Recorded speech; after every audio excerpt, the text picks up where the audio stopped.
Picture yourself sitting in just absolute gridlock traffic on your morning commute. Oh, yeah, just the absolute worst way to start a day. Exactly. You are super frustrated, gripping the steering wheel, just furious because, like, some sudden road closure is definitely making you late for work. Right, you're just sitting there fuming. Right. But then an hour later, you see the news, and it turns out that exact road closure prevented you from being caught in the middle of this massive, really dangerous pileup. Oh, wow. Yeah. And in those split seconds, the universe just feels weirdly scripted. Like, have you ever had a moment like that? Just an uncanny coincidence that makes you stop and wonder, wait, is my life completely predetermined, or am I actually entirely in control of my own destiny? I mean, it is a paradox that has haunted human philosophy for centuries, really. Oh, We okay. constantly bounce between feeling like, the active authors of our own story, and then feeling like we were just these passengers being swept along by some invisible, overpowering current. Totally. And today's deep dive is attempting to answer that ultimate paradox. We are looking at a deeply philosophical, meticulously structured text from 2017.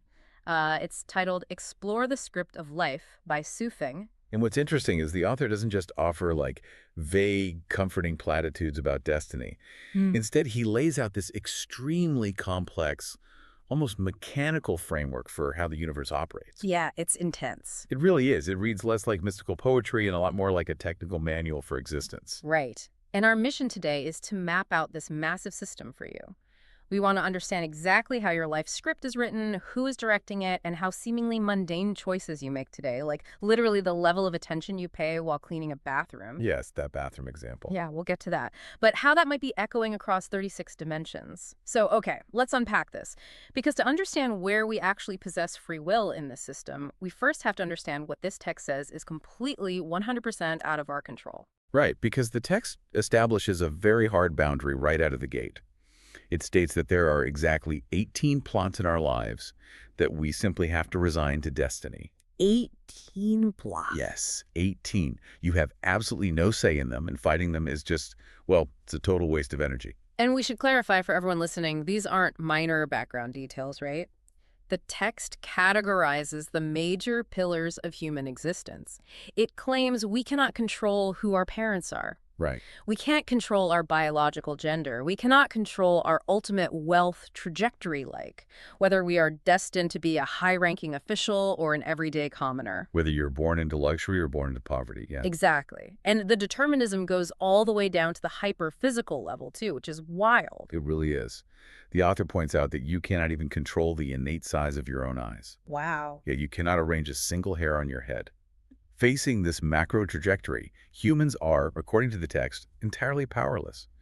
The trajectory just determines the fundamental direction of your life. See, I have to push back on this a bit because it sounds incredibly bleak. I know it does sound heavy. I mean, if we can't even control a single hair on our head and our overall trajectory in life, our wealth, our status, our family is completely locked in from birth, aren't we just biological robots? That is the million-dollar question. Right. Like, if you're listening to this and every macro event in your life is already prearranged, why should you even bother trying to learn anything? Why try to improve your career or your relationships? Why do anything at all? Exactly. If the script is locked, it feels like the logical response is to just sit on the couch and wait for the predestined events to happen to you. What's fascinating here is that the text anticipates that exact bewilderment. That biological robot dilemma is the core problem the author is addressing. Oh, really? Yes, because if fate is absolute, then the law of cause and effect, the basic idea of karma, that you reap what you sow, seems to completely fall apart. But the author introduces a brilliant structural loophole to explain where our agency actually lives. Okay, a loophole. I like loopholes. So to find that loophole, the text says we have to look at the production of the script itself, right? Like who actually wrote the story you are living right now and who is directing the action. Exactly. And according to the text, the person who wrote the script of your current life is you. Me. I think most people would say they certainly don't remember writing a script where they get stuck in traffic or like struggle to pay rent every month. Well, sure, you don't remember it because in this cosmology, you wrote it based on your thoughts and actions in your past lives. Okay, past lives, that makes sense. Right. The past definitively dictates the present. You laid the track. But the director of this script, the entity forcing you to walk that track, is something the author calls the procedure. The procedure, it sounds so clinical, almost like software code or something. It is meant to sound mechanical, yeah. Yeah. Think of it like a stage play or a television production. The writer, which is your past self, has already finished the script. Yeah. And the director, this cosmic procedure, casts actors based on their specific pre-existing traits. Their physical appearance, their underlying character, their innate skills. Okay, so once you are cast in the play of your life, you are bound to the plot. The events will happen. Yes, exactly. But here is the loophole. Your free will is not found in changing the plot. It is found entirely in your inner mind and in the perfection of your performance. Oh, that's interesting. So it's kind of like being a character in a massive pre-rendered video game. Okay, I like that analogy. Yeah, like the developers have already coded the levels, the boss fights are going to trigger at specific moments, the geometry of the maps is strictly defined, and you can't just walk through a solid wall because you feel like it. Right, you're bound by the physics engine. Exactly. You're bound by the physics and the story beats of the game, but your internal attitude, the style with which you play, whether you were rushing through in a state of angry frustration or whether you are taking your time, acting honorably, and appreciating the design, that is completely up to you. That analogy holds up perfectly against the text.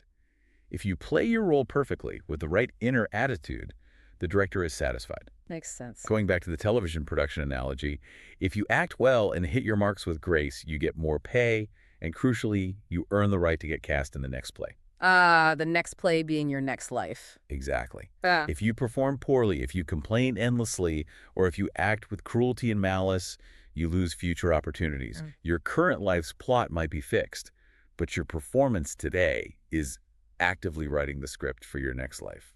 I hear you on the mechanics, but I'm struggling to picture how this is monitored. Monitored how? Well, if a performance is entirely internal, if it's just about my mind and my unseen attitude while I'm going through these predestined motions, how does the universe actually measure that? Does this procedure have access to our private thoughts? Yes, and the text provides a very specific physical mechanism for this.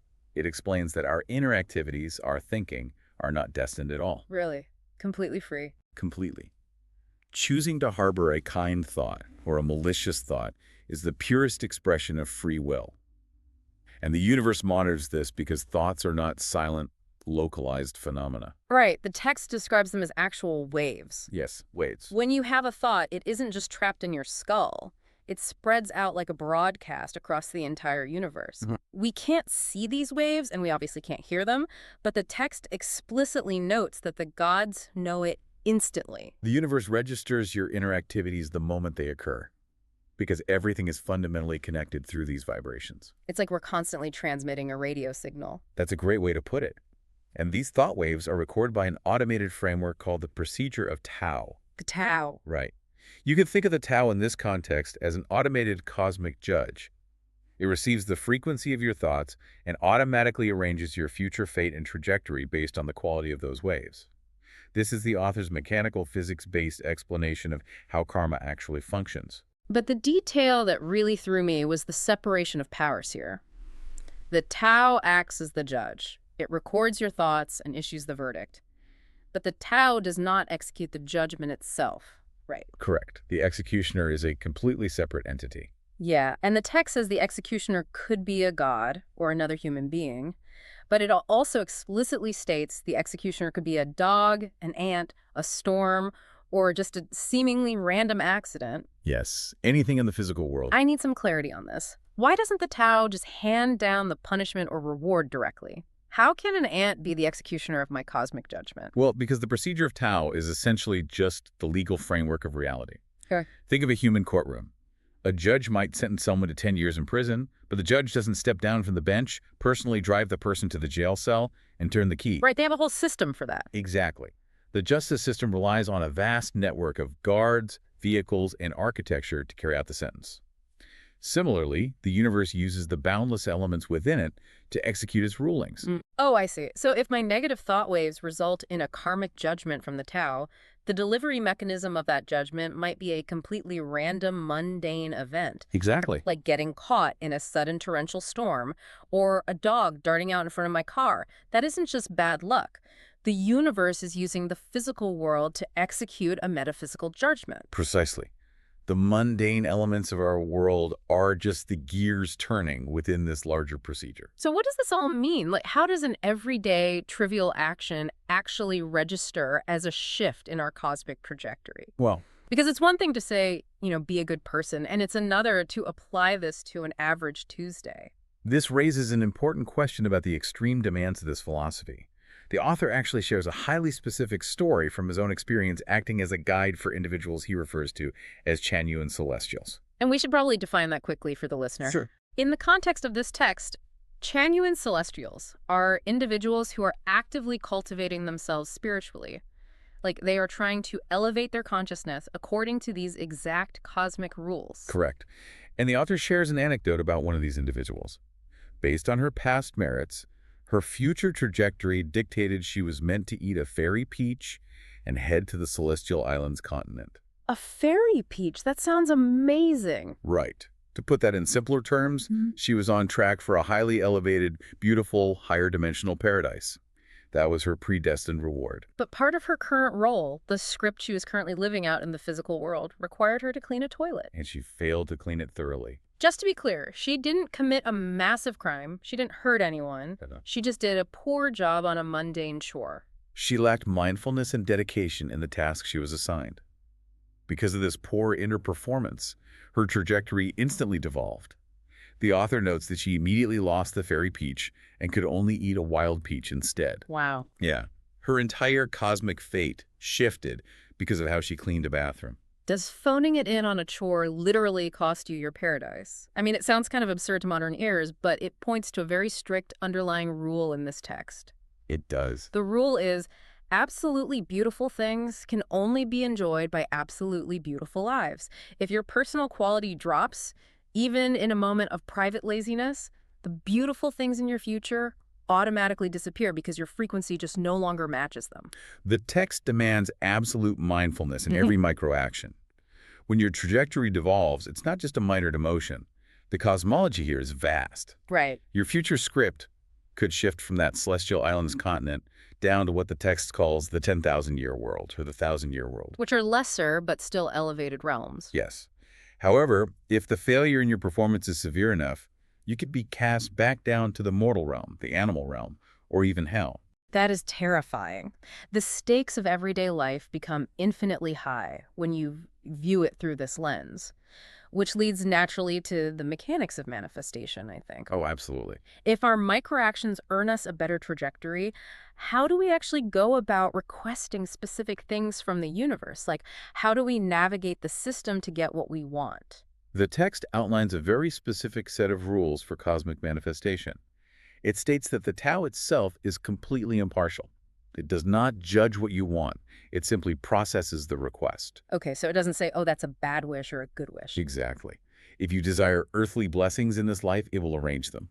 If you harbor a deep desire to become a wolf in your next life, the Tao will impartially process that and arrange for you to become a wolf. Oh, wolf. Okay, sure. Yeah, or if you want to become a celestial being, we'll set that in motion too. Here's where it gets really interesting, because the Tao will give you what you want, but the text is adamant that it takes time. Oh. It uses this analogy of ordering an airplane. Yes, the airplane analogy is great. Right, like if you order a massive jet, it doesn't arrive on your lawn instantly. It needs to be manufactured, assembled, and flown to you.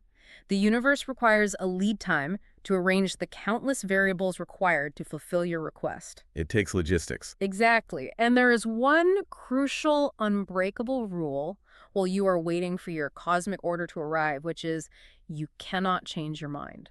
The author provides a very grounded example to illustrate this. Imagine you place an order for coffee. The universe receives the request and begins arranging the necessary elements to bring you that coffee. Right. But before it arrives, you grow impatient or indecisive, and you change your mind. You decide, actually, you want tea instead. And the Tao is impartial, so it doesn't argue with you. It simply discards the coffee preparation and starts arranging the tea. But then, before the tea arrives, you change your mind yet again and decide you want Coca-Cola. Naturally. The Tao immediately halts the tea and switches to Coca-Cola, and the clock resets to zero with every single pivot. If you are listening to this, just think about how often you change your goals. This is exactly like being at a cosmic drive-through window. A cosmic drive-through, yes. Constantly changing your order at the speaker box just means you're going to be sitting idly in your car forever. You are delaying your own desires by being indecisive. It pushes back so hard against our modern instant gratification culture. Oh, completely. We want the result right now, and if it's not materializing in 3 days, we abandon it and pivot to a new goal. The text is telling us that the universe does not operate on overnight shipping speeds. Patience is half the equation, but there is also the matter of currency. The universe does not fulfill these orders for free. Wait, currency? Yes. To get what you want, you need what the text refers to as bank deposits. These deposits are your accumulated merits and virtues. Oh, I see. So if you want $1 million luxury car, the Tao is going to check your cosmic bank account. If you haven't accumulated the spiritual and moral merits to afford it, the request is denied. Exactly. And the text even makes a point to say that if you just want a single solitary needle, the universe still runs a balance check on your merits. Everything has a cost. Even a needle. Wow, every single request requires a withdrawal. And the warning the author issues here is severe. If you exhaust your deposits, like if you constantly demand blessings, wealth, or comfort without continually replenishing your account through virtuous action, you will bankrupt yourself. Cosmic bankruptcy. Yes. The text states that exhausting your merits leads to sudden collapse. You will fail, lose everything, or even find yourself in prison. You have to constantly be accumulating merit and cherishing your good fortune to keep your cosmic account in the black. It is a relentless, unforgiving system of accounting. And, when you think about individual bank accounts, individual merits, and balance checks for a single needle, you start to wonder about the sheer computing power of this system. It's massive. Right. The text eventually zooms all the way out to show us the true scale of this master script, and it is just staggering. The scope is difficult to comprehend, honestly. Our personal script, our entire life from birth to death, is just one tiny nested component of a massive hierarchy. Like Russian nesting dolls. Exactly like Russian nesting dolls. The universe is described as a master script that contains countless nested subscripts. To visualize the hierarchy the author lists, think about it like this. The Milky Way galaxy is one large script. Inside that boundary, the solar system operates as a smaller subscript. Right. Earth is a smaller script inside the solar system. Then you drill down to countries, then organizations, then individual humans, all the way down to the microscopic level of molecules, atoms, quarks, and strings. It goes all the way down. And if that wasn't complex enough, the text explains that this hierarchy exists across 20 parallel worlds and a 36-dimensional space. To put that in perspective, imagine our entire known universe. Everything we can observe with our most advanced telescopes is just one thin layer of a cosmic onion. That blows my mind. A 36-dimensional space operating across 20 parallel worlds means the structure of reality is so layered and complex that the human mind literally cannot fully grasp its entirety. Yeah, I'm definitely struggling to picture it. But the fundamental rule of this hierarchy is simple. No small script can ever exceed the boundaries or the arrangements of the larger script it serves. Meaning, you are bound by the physics and the destiny of the Earth script, which is bound by the solar system script. Exactly. But this brings up a massive logical question. If we are bound within so many massive layers, if we are just the equivalent of a tiny quark vibrating inside a 36-dimensional solar system, how can our tiny individual wave of thought possibly matter to the whole? It seems like it wouldn't, right? Yeah. How does the weight of that massive system not just crush our individual free will into complete insignificance? If we connect this to the bigger picture, the sheer unimaginable complexity of that 36-dimensional universe is exactly why the system relies on automated laws like the Tao and karma. Oh, because it can't be done manually. Right. The universe isn't micromanaging you. There isn't a conscious cosmic manager sitting at a desk grading your toilet cleaning skills or manually tallying your bank deposits. That would be a terrible job. It would be impossible. Yeah. The system works through automated resonances. Your thoughts emit a frequency. That frequency interacts with the larger script, and the larger script automatically adjusts your trajectory based on the physics of those waves. You matter because your wave inevitably alters the fabric of the whole, even if you are just a tiny gear in a massive nested machine. That is profound. So bringing this all together for you listening, the takeaways from Explore the Script of Life are, Well, they're incredibly demanding. First, you cannot control the hand you were dealt. No, you can't. The 18 macro plots of your life, your innate physical traits, your parents, the overarching trajectory of your wealth and status are locked.